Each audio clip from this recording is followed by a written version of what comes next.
Good morning and welcome to day 2 of Happy Heart Month. I am Dr. Lauren Lattanza, naturopathic doctor here at Natural Heart Doctor. I am fortunate to bring you day 2, which happens to be Tuesday. 2/22 is the date today. And what better thing to offer you than the 2 healthiest foods on the planet? We're going to be talking about the 2 best foods that you can eat for your heart and for your body. That's today's topic, and I wanted to kind of get started on that. Hopefully, you were able to join us yesterday and hear from Dr. Jack Wolfson, getting the month started about why we're here, why we do what we do. Ultimately, it's to get to your 100-year heart. All of the diseases that are related to aging really are not just of aging, it's about lifestyle. So if we can get ahead of the curve, prevention is the best medicine. So that's what we're here to offer you, is all of the information, all of the education. That's really part of our day-to-day here, is to share with you all of this information to help you lead a long and healthy lifestyle, to keep you feeling your best. So I want to share my screen with you so that we can get my PowerPoint up here. So I wanted to re-record. I had a live this morning with some technical difficulties, but here we go. Should be able to see both me and the PowerPoint. So really I wanted to talk about our nutrition as a whole in Western society and the standard American diet. We really just do it wrong. We focus on all of these additives, so really high in processed foods, lots of added sugars and standard foods that are consumed across the country, lots of industrial seed oil, so canola oil, vegetable oils, you name it, all of these that are really just industrialized. They're not made to be consumed. A lot, like canola oil, for example, was created as an industrial lubricant, and now we just pour it readily on top of our salads thinking that that's going to be healthy. We have to rethink this. Lots of refined carbohydrates. I know that this food pyramid ultimately has been updated to my plate or the new food pyramid. There's many varieties out there anymore, but ultimately the way that people eat is still the same. So very high in carbohydrates, lots of breads, pastas, potatoes. This is going to bring, just really a lot of calories, but really not a lot of nutrients. So that forming the foundation of this pyramid is just ultimately so backwards to me. And having the fats and proteins up here, just to use sparingly or minimal, we have essential fatty acids, we have essential amino acids, which are the building blocks of protein, but there is no such thing as an essential carbohydrate. So there's no such thing as an essential starch or an essential sugar. Essential meaning that our body cannot make it on its own, so we must get those from food. There is no such thing as essential carbohydrates. So this is ultimately just backwards from the get-go. Also, as we know, a standard American diet, a SAD diet, as its acronym implies, is very high in fast foods.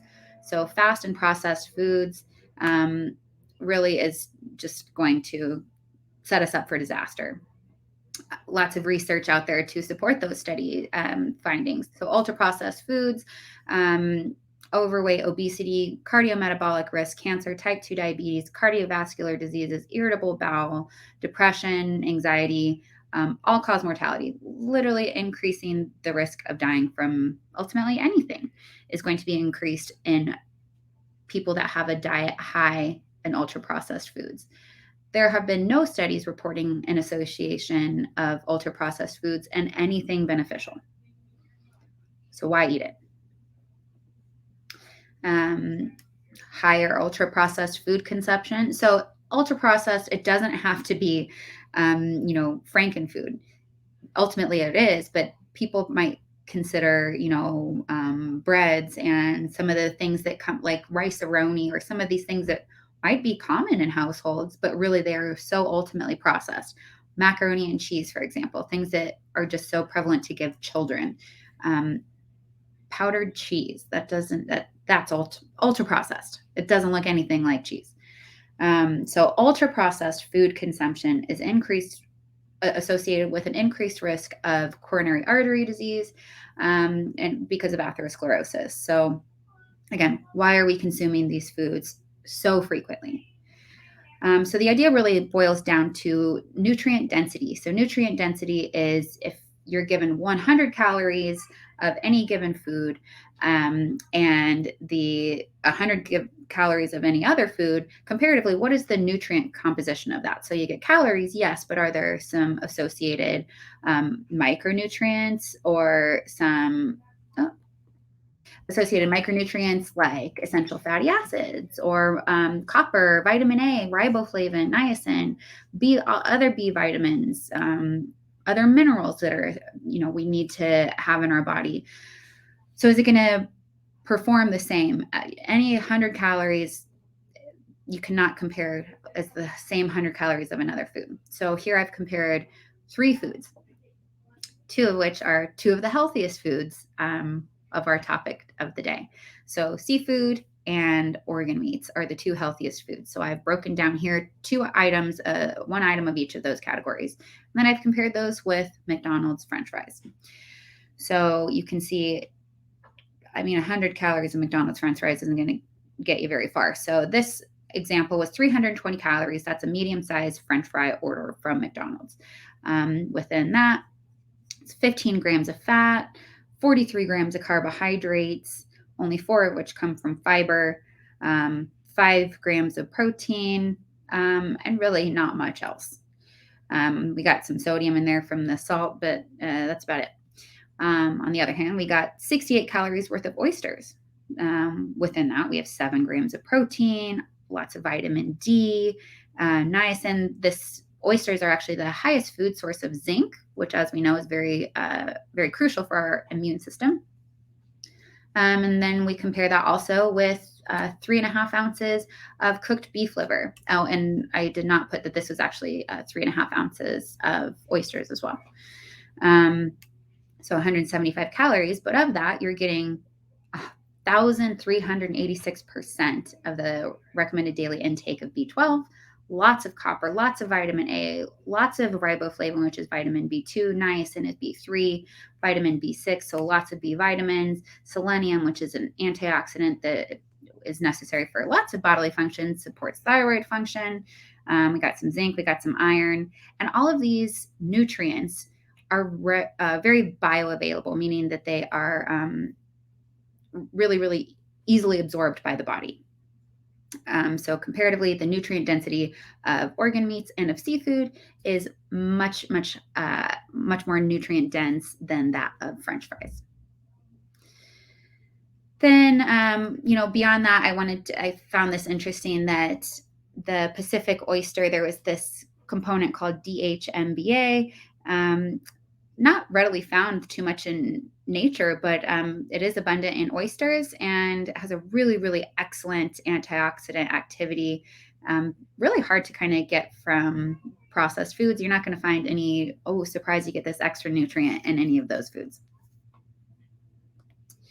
I wanted to talk about the word of the day. So if you're following along for our 28-day challenge, then we want to make sure that you pay attention and get the word of the day each and every day. Today is caring. And when it comes to talking about, seafood and organ meats and really anything that you're getting onto your plate, we should really honor our body and honor the planet and honor where that food is coming from. So it's really just caring through and through, caring about what you put in your body, caring about where the food comes from, and caring about how it's sourced, how it's raised. So really, I want to focus on this food sourcing, meaning you're doing wild caught seafood, you're doing pasture raised, grass fed, you're not doing these feedlot American agricultural sourced animals.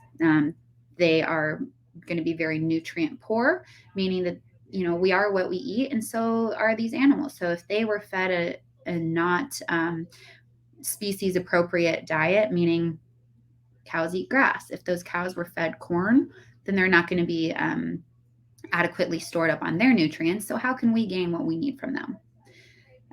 Same goes for seafood. So if we're doing farm raised fish, those are typically going to be high in antibiotics. They're not eating a species appropriate diet. They're going to be given like pellets for food rather than, swimming through the, cleaner waters and getting what they would typically eat. So word of the day is caring. Take note of that.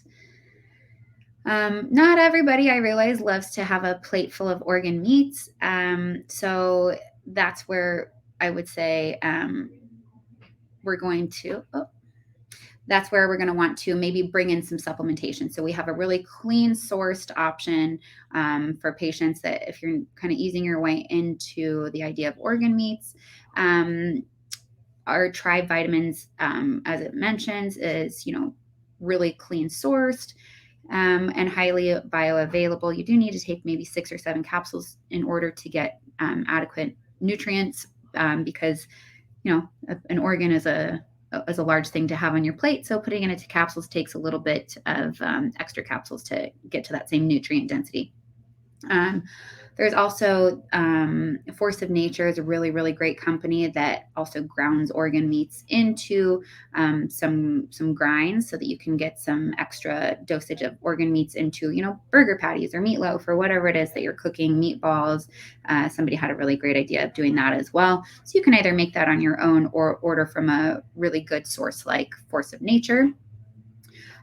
We also partner with Pluck Seasoning. I've talked to their founder, James Berry, a couple of times now. He's a really, really great guy. He's created this seasoning brand, which contains freeze-dried organ meats. They do excellent sourcing for their organs.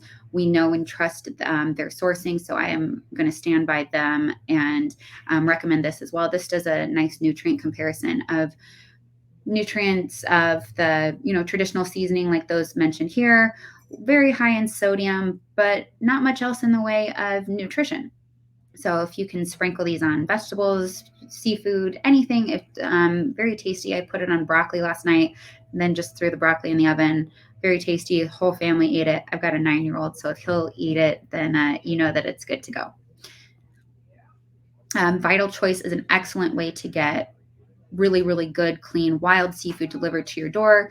They do a really nice job of sourcing as well. Nothing is going to be farm raised. So if you're having a hard time sourcing, maybe wild caught salmon, then this is a great place to get it ordered straight to your door. I know that we do wild caught salmon probably like 3 times a week at my house.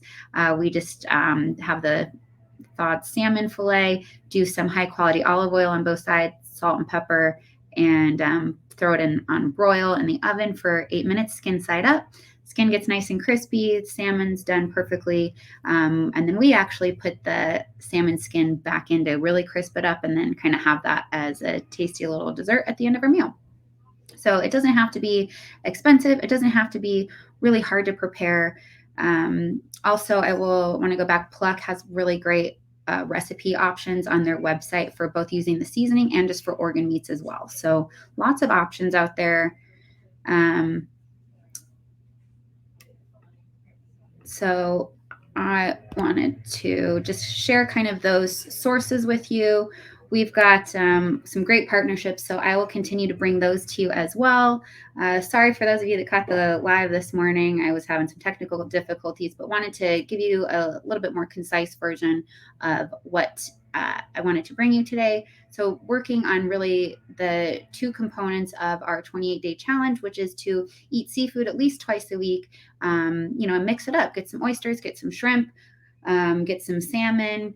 The acronym that I like to share for the highest quality in terms of essential fatty acid content is SMASH. So those 5 fish are salmon, mackerel, anchovies, sardine, and herring. All, of course, wild caught. And, the mackerel, there's this little caveat that, king mackerel is not really the best source. Those can be kind of higher in mercury. So you're going to want to do, there's 2 kinds, I think it's like Atka and Alaskan mackerel, both coming from Alaska, but those are going to be lower in mercury, lower in other contaminants. So SMASH, salmon, mackerel, anchovy, sardine, and herring, all wild caught. Those are going to be smaller fish. The larger game fish really have just more time to swim around in the ocean, accumulate metals and microplastics that our bodies are better without. And of course, avoiding, the farm raised fish as well. And then same goes for sourcing of organ meats. We want to make sure that these are pasture raised, happy animals, that they were raised sustainably and with good conscience, and that we're sourcing that to best honor our bodies and honor the planet as well. So I will go ahead and share these things that I had on my PowerPoint. On this morning's live, I also actually shared a recipe that I used while I grew up eating. On Christmas mornings, we would have some appetizer plates out, and my parents would always make what's called ramaki. And that would be chicken livers with a water chestnut. So make sure that you're sourcing a can that is BPA liner free. So a chicken liver, a water chestnut, and then you wrap that in bacon and stick it in the oven for probably 20 minutes, crisp it up. So good. Really warms up the palate to organ meats. Highly suggest it. Bring it to your next party or your next holiday, your next event, and share some nutrient dense foods with your friends and loved ones. Thank you so much for joining me this morning. I will be back to you on Saturday. I hope that you're following along. It's not too late to join in this month, so make sure that you share with your friends. There's some really great giveaways. So I hope to see you all join through the month. Have a great day.